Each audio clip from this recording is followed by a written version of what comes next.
Good morning, everybody. My name's Dave Lynch, and I'm the city manager for the city of Newton Falls, Ohio. This is our April 7th morning briefing about the coronavirus crisis going on in Newton Falls. Welcome, everybody, and I want you to understand that this is our own local briefing, and we don't have the right, nor do we want to give you information that's conflicting with what's coming from the state of Ohio. Dr. Amy Acton is the Director of Health of the state, and her orders predominate and control, even in the city of Newton Falls. So what we want to do is give you local information that's helpful, but that is consistent with what's going on in the state. First thing I want to mention in that regard is the fact that the state yesterday imposed new rules with reference to our stores. What that means is it has established, based on a square footage of each store, how many persons can be in that store at one time. So respect that. Here in the city of Newton Falls, the two biggest stores where you've got to be careful is the IGA, located on Milton, and also the Shop and Save, located on Ridge Road. So their employees are going to try to enforce this. Don't give them a hard time. There's some other guidelines they'll be following, and each store has the right to establish their own guidelines if they think it would add further safety. In addition to that, the dollar stores in Newton Falls are seeing a lot of traffic. Respect what's going on with reference to their enforcement of the rules, because they're just trying to enforce the law. Primarily, it's to keep you safe. Now, in that regard, there are a couple other things I want to make sure I mention about Newton Falls in particular. There's been some discussion, and it came up yesterday during the morning briefing, about enforcement of traffic laws in Newton Falls. We are taking a different approach to enforcing traffic laws, and ultimately that means that we're going to be giving out fewer tickets. But that does not mean that we're not enforcing the traffic laws. And the police chief wanted me to make sure this was explicitly clear. We will be making traffic stops, as we should, to keep the city safe. It's just that when we make those stops, it's less likely that we'll give a ticket. And I'll give you another example. If a person has a minor warrant out, we're not going to take them into custody. Let's say you had a speeding ticket a year ago and you didn't show up for court. Normally, there's a warrant out for your arrest, and if you get stopped, you'd be taken over to the Hooskow. However, what will happen in Newton Falls is you will just be given a new court date by that police officer or a notice to call the court. Why are we doing things that way? We don't want to have human contact any more than we have to. Now, of course, if the person stopped has a major felony warrant out, yes, they will be taken into custody. Those major felons should be gotten off the streets, and we'll continue to do that. So here's the message. In Newton Falls, the laws will be enforced. Drive safely, observe the laws, but just understand that we're taking a slightly different approach to the way we handle these traffic stops. In addition to that, I wanted to talk to you about something that we brought up yesterday that everybody must focus on in Newton Falls. We have a major device to help you be safe that very few other communities have, and that is the Code Red system. I emphasized it yesterday, and I'll do it again today. You can register for a system in which, if we need to communicate with you on a local basis, on an urgent basis, and only on an urgent basis, we can get a message to you through your cell phone by voice, through your hard line at home by voice, through your cell phone by text, and through your email. And what that means is you've got an emergency communication system. I don't know what tomorrow brings to Newton Falls, but in a Newton Falls directed way, we can get the information to you that you need to have. It might save your life, so please register. And this is how you do it. You go to onsolve.com/register. onsolve.com/register. That's onsolve.com/register, and be part of Code Red. We have paid for that system. Now it's up to you to be part of it. So please be getting involved in it. One other thing I wanted to talk about very briefly is the fact that I have asked the City Council, and they have created some opportunities for us to be ready for any kind of emergency whatsoever. And what's happened is, from the city's many millions of dollars in reserve funds, which we've created through good governance over the years, I've transferred into the general fund, with the blessing of City Council, $462,000. Now, we cannot access that money unless the tax commissioner of the state of Ohio also signs off on it. But now that City Council has acted, we'll ask the tax commissioner to act, and we will use those monies for two purposes. The first one is for any kind of coronavirus emergency or emergency purchase. And all I mean by that is this: if things get to the point where it's important for every man, woman, and child in Newton Falls to have an N95 mask, I now have the money available to be able to do something like that. And I might have to act very quickly. Last night at the council meeting, one of the councilmen said was, well, we don't need to pass this legislation. We'll just call a meeting, an emergency meeting. Well, the problem is some of these emergency supplies are available on an hour-by-hour basis. There's stories all over the world in which suppliers of some of these essential items are merely selling them to the person who walks up the door with cash in hand. I may need to act very quickly, and N95 mask is only one small item that I might have to act on quickly. In addition to that, we may need additional police personnel. I don't know what activities will be taking place, but I want to make sure we have adequate law enforcement if the time comes when we need additional people to make sure that the streets are safe. Now, there's another reason why I had council put that $462,000 into an available fund for spending in the general fund, and that's this. Our general fund is the fund from which we do pay our law enforcement, our police. And our general fund has two major sources of revenue. One is the 1% payroll tax, and the second one is fines from traffic activities. Here's the problem. The payroll activity in Newton Falls is at a minimum. We still have to pay police or pay from the general fund. And I want them to know that they can count on us to be at the ready and that we've taken action so that there will be no interruption in general fund services such as police. The second source of revenue that we rely on, other than the monies coming from a payroll tax, is the monies that are coming from the fines from traffic activities, traffic enforcement. As I mentioned earlier, those tickets are being issued on a very minimum basis. But I still have to meet the payroll of the police department. So, do we have the monies right now to make sure we continue and that we'll be fine?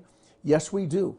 We do have the monies to continue right now, and we're not in an urgent crisis position as it relates to that. However, I want to be ready. I want to make sure, like Congress did during World War II, making sure General Eisenhower had all the resources he needed just in case, because they realized that the peril they were dealing with was so dangerous to the existence of humanity and human civilization that they had to make sure he had the resources at the ready. Those are emergency funds that we've stashed away, and this really is an emergency.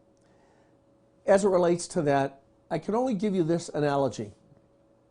Imagine two gentlemen, Jim and Bob, and the building's on fire, and they approach a fire hose behind glass. And the sign in front of the fire hose says, "Break glass in emergency only." And the building's on fire. And Jim says, "Okay, break the glass." Bob says, "No, no, no, no. Don't break the glass. Don't grab that emergency hose." And Jim says, "Why not?" And Bob says, "There might be a fire." Well, it's obvious Bob isn't perceiving the fact that the building's on fire and we need to do something, so we have something on an emergency basis. The President of the United States has declared that our country's in a state of emergency. The governor has declared that, and the county commissioners have declared that, and last night our city council declared that we're in a state of emergency. I want to engage in our spending in a responsible way, and we have to. And I've sworn an oath to do so, and so have all the members of City Council. But if you've seen the way our council meetings go, the idea of convening a meeting to deal with something that's an emergency, may not be very sensible. Lives might be lost while we dither with arguments on the city council floor. I will be held ultimately responsible, and so will our finance director. And I have put into this transfer of funds a reporting mechanism so that council understands how we're spending things. But I want everyone in Newton Falls to know this. If I have to act on an emergency basis to save the lives of men, women, and children, I will act. Hold me responsible. But I assure you, your lives will be protected. Well, that's a pretty somber thing to say. And now I want to go on to talk to someone who is really one of the great legends in Newton Falls in terms of our employee base, because he's always been sort of a calm hand and a cool head in times of dealing with emergencies. And that's because almost all the things he deals with in terms of going out in the field are emergencies, because he's the head of our electric department. And when lines are down and electricity must be restored, we've got people in Newton Falls that have medical devices that must have electricity. And our electric department, Newton Falls, has one of the finest records in the United States of America in terms of getting electricity back up and running when there's a storm or some other kind of emergency. And his department is doing things a little bit different right now because of the COVID-19 virus. And so on the line right now, we're just going to have a brief phone call with Bill George, the head of our electric department. Hi, Bill. How are you this morning? Good. How are you, Dave? Bill, I understand your department is operating in a little bit different fashion than you normally do. Could you explain to everybody in Newton Falls how you're doing that? Yeah, right now we've all decided that it would be best for our crews to split in two. So I have 4 people total. We have split our crews in two. So we have a journeyman lineman and an apprentice on each crew. So if anything happens, we can still respond as normal.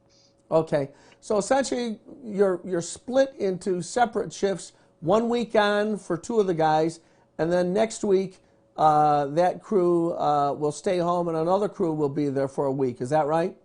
Yeah, yes, that is correct. Yeah, I've instructed everybody to, on their last day on Friday, to make sure they disinfect the shop and everything, so that way the next crew coming in is already ready to go, and then we don't have to worry about, if somebody gets sick, getting the whole crew sick. So yeah. All right, so if I understand it properly, Bill, essentially this is designed so that we've got a situation where if the illness were to strike your department, only half your department would go down. Is that right? That is correct. All right, so Bill, is this your week at home or your week at the office? This is my week at home, myself and one of my apprentices. So I've been on the phone a lot doing conferences and stuff, so I'm still staying busy. Yeah. Bill, before we close out this phone call, tell us about the source of our electricity. During this time, your great members of your crew can keep electricity going, but only if we have a solid source of electricity, and that's from American Municipal Power. And I know you've been on the phone. Do you have a high level of confidence that we can keep the electricity coming into Newton Falls? Yeah, I believe so. With AMP, I've had, like I said, several conferences with him, and I think we will have no issues with that. They have several crews that are still out and available. And then also, if something major would happen, we would call them for mutual aid. And also, I have set up with the local municipals to, if something would happen to our city, that we would actually have the local municipals help us also. All right, so you're talking about Lordstown and some of these other communities. We've sort of joined together to help each other? Yeah, I'm talking Hubbard, Niles, Columbiana, those areas there, yes. Oh, that's outstanding. All right, Bill, we're going to close out this phone call. Are there any messages that you have for our citizens that they should think about during this very difficult time as relates to electric and utility use? Well, things are still normal. If there's any wires down or anything, if you have any issues, call 911 or, get a hold of the utility office. They'll be able to dispatch us out. Yeah, Bill, we're going to put your email address up on the screen right now, and Okay. I presume that's a good way for people to get the information to you? Yeah, that's a good way too also. But if there's wires down, make sure you just call 911 or call the police department. Okay. And that number for the police department, I believe we'll be bringing that up on the screen at the closing of this broadcast. So All right, Bill. Well, listen, peace be with you. Good health to all your crew and all their families. And Bill, you know, a lot of people are just not working at all and getting to know their families better. I know you're only doing that on a shift basis, but you're ready to go out on any emergency. And on behalf of the community, thank you to you and to all the guys in your crew because we really count on them and they always come through for us. Thanks, Bill, for your service. Thank you. Appreciate it. Okay, thanks. That was Bill George from our electric department. And that brings us to the end of another one of our morning briefings here on April 7th. Thanks to everybody in your homes for cooperating.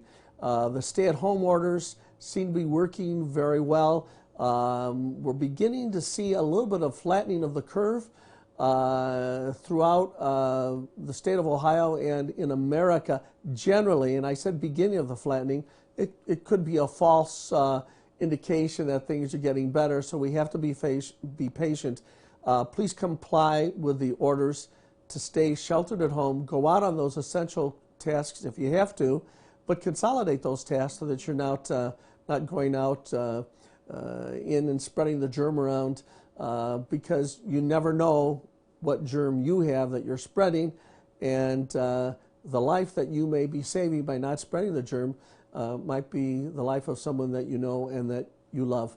I close every morning broadcast by saying, please stay in prayer. God up in his heaven has always looked after the United States of America. What a wonderful community we have here in Newton Falls. So everybody be safe, stay in prayer. God bless the United States of America, and God bless the city of Newton Falls, Ohio.